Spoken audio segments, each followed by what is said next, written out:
burdock root. This is burdock root right here. I use it and talk about it a lot when I make my soups. I know I've talked to you about it some before. This is what it looks like when it is dried. See the granules here? Burdock root is considered a blood purifier or a blood cleanser. And so it's like, why would I need to clean my blood? That sounds weird. Well, if you have an infection, diabetes, anything going on with the heart or the arteries, even in some of the mucosal system, which you hear me talk about that a lot, burdock is very helpful for that. It's also considered a tonic. It is something that you can take regularly without any harm. Now, with any of my herbs, I do follow Dr. Christopher's rule of 6 days on, 1 day off. So if I use an herb for 6 days, then on 1 day I don't. So usually Sundays is my day where I don't use a particular herb. He also did a 6 weeks on, 1 week off.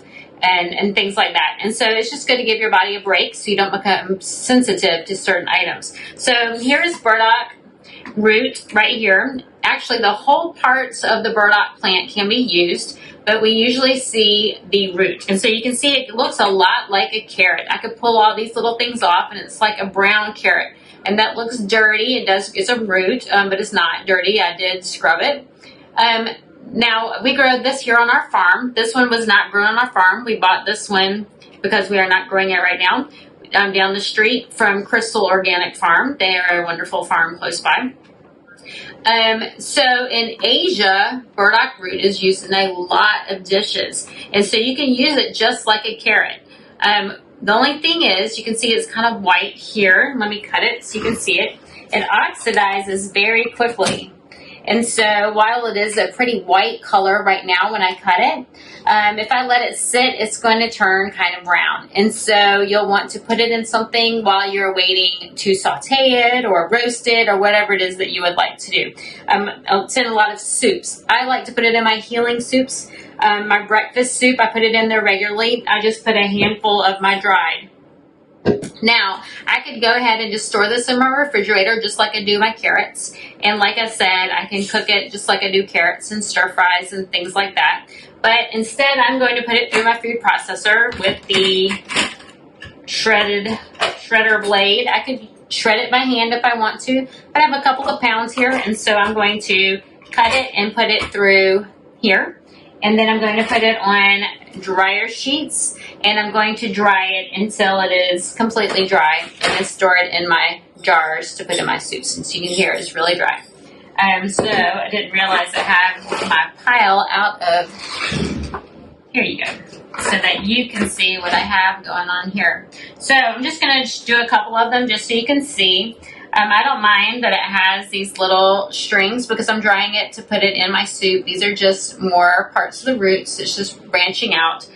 They can get really, really long, maybe 3 feet long. You may be able to find them in some Asian markets or international markets. I have not been able to find it locally, and so unless I get it at a local farm that is growing it.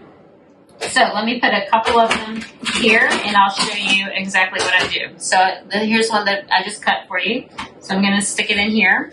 Now I'm shredding it before I dry it, because if I dry it like this, first of all, it's going to take many, many hours, probably a couple of days to dry it all the way through.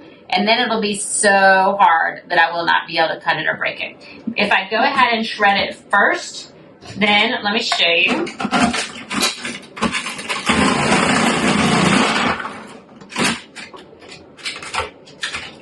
I'm still going to need to shred these little pieces or put them in something. I may just stick them in my refrigerator to put in my soup later this week.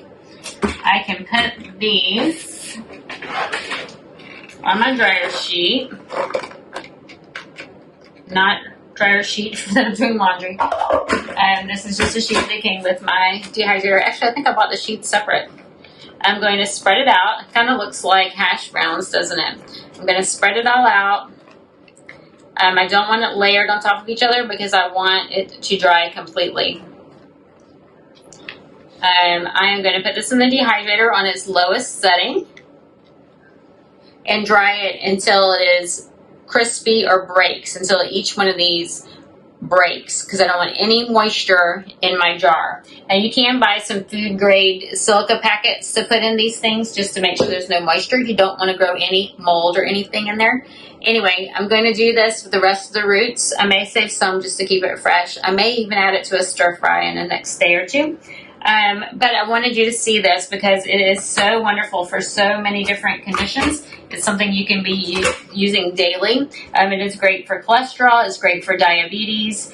Now, the way I work as a master herbalist is I work on balancing the body, bringing the body back into balance. I would not use this to reverse diabetes. I would use this to aid the body into healing itself. I want the body to come back into balance the way it should be. And so I use this as a tonic. Long term, it is not something, if you get sick with something, well, even with diabetes or high cholesterol, something like that, those are chronic conditions. It takes years to develop those conditions. It's going to probably take a while to reverse those conditions. And so we take herbs and things like that long term, knowing that we're just providing the body with different things to bring it back into balance. Anyway, let me know if you've used burdock, if you eat it in different dishes. Let me know how you prepare it.